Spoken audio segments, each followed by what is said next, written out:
নগাঁও জিলাৰ খাগৰিজান উন্নয়ন খণ্ডৰ অন্তৰ্গত বেবেজিয়া ডিমৌ বাংথাই গাঁও পঞ্চায়ত।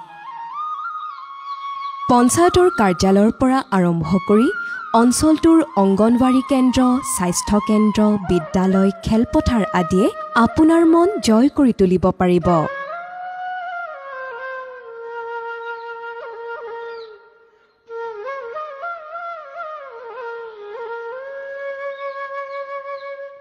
সেই কাৰণে 2024 চনৰ সন্মানীয় ৰাষ্ট্ৰীয় পঞ্চায়ত বঁটাৰ নানাজী দেশমুখ সৰ্বশ্ৰেষ্ঠ পঞ্চায়ত ষ্টাট উন্নয়ন পুৰস্কাৰ যোজনাৰ অধীনত দেশৰ ভিতৰতে দ্বিতীয় শ্ৰেষ্ঠ গাঁও পঞ্চায়ত বঁটা মাননীয় ৰাষ্ট্ৰপতি শ্ৰীমতী দ্ৰৌপদী মুৰ্মুৱে প্ৰদান কৰে বেবেজিয়া ডিমৌ বাংথাই গাঁও পঞ্চায়তক। এই বঁটা ঘোষণা কৰিছিল ভাৰত চৰকাৰৰ পঞ্চায়তী ৰাজ মন্ত্ৰালয়ে। বেবেজিয়া ডিমৌ গাঁও পঞ্চায়তৰ এজন সাধাৰণ নাগৰিক আৰু মই এজন সাধাৰণ সৰ্বসাধাৰণ ৰাইজৰ প্ৰতিনিধি হিচাপে মই যথেষ্টখিনি পঞ্চায়তৰ অগ্ৰগতি দেখা পাইছোঁ। আৰু আমি ৰাজহুৱাভাৱে আমি চাওঁ কেতিয়াবা যে পঞ্চায়তে কেনেধৰণে কাম কৰিছে, কেনেকৈ কৰিছে, এইবিলাক আমাৰ দৃষ্টিগোচৰ হয়। আমি দেখিছোঁ আচলতে বেবেজিয়া ডিমৌ বাংথাই গাঁও পঞ্চায়ত এটা সফল পঞ্চায়ত আৰু এই পঞ্চায়তত 99% যিখিনি আপোনাৰ কাম কাজ হৈছে, কাম কাজখিনি সকলো জনসাধাৰণ ইয়াত ভোগ কৰিবলৈ পাইছে।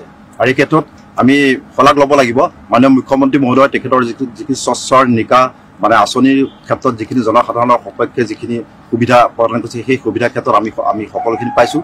আৰু মাননীয় জিলা আয়ুক্ত মহোদয় ক্ষিপ্ৰভাৱে যিখিনি প্ৰচেষ্টা হাতত লৈছে, এইখিনি ক্ষেত্ৰত আমি যথেষ্টখিনি উপকৃত হৈছোঁ। লগতে মাজুলীৰ 18 নম্বৰ জেংৰাই গাঁও পঞ্চায়তেও এই মঞ্চত অসমলৈ গৌৰৱ কঢ়িয়াই আনিছে।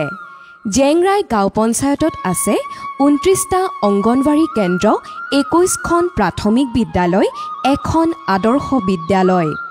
কেৱল এয়াই নহয়, এই গাঁও পঞ্চায়তত শিশু শ্ৰমিক, শিশু নিৰ্যাতন আদিও গোচৰ শূন্য। জেংৰাই গাঁও পঞ্চায়তক প্ৰদান কৰা হয় দেশৰ শ্ৰেষ্ঠ শিশু বন্ধু গাঁও পঞ্চায়ত অৰ্থাৎ চাইল্ড फ्रेंडली विलेज पंचायतर बता। असम राज्य के माजुली जिला पंचायत से जेंगराई गांव पंचायत को सभी आंगनवाड़ी केंद्र सभी बच्चों को पोषण सहायता और प्रारंभिक शिक्षा प्रदान करते हैं। शून्य बाल श्रम, शून्य बाल दुर्व्यवहार और बच्चों के विरुद्ध शून्य अपराध दर्ज किया गया। এই স্বীকৃতি প্ৰদান কৰাৰ বাবে ভাৰত চৰকাৰলৈ আন্তৰিক ধন্যবাদ।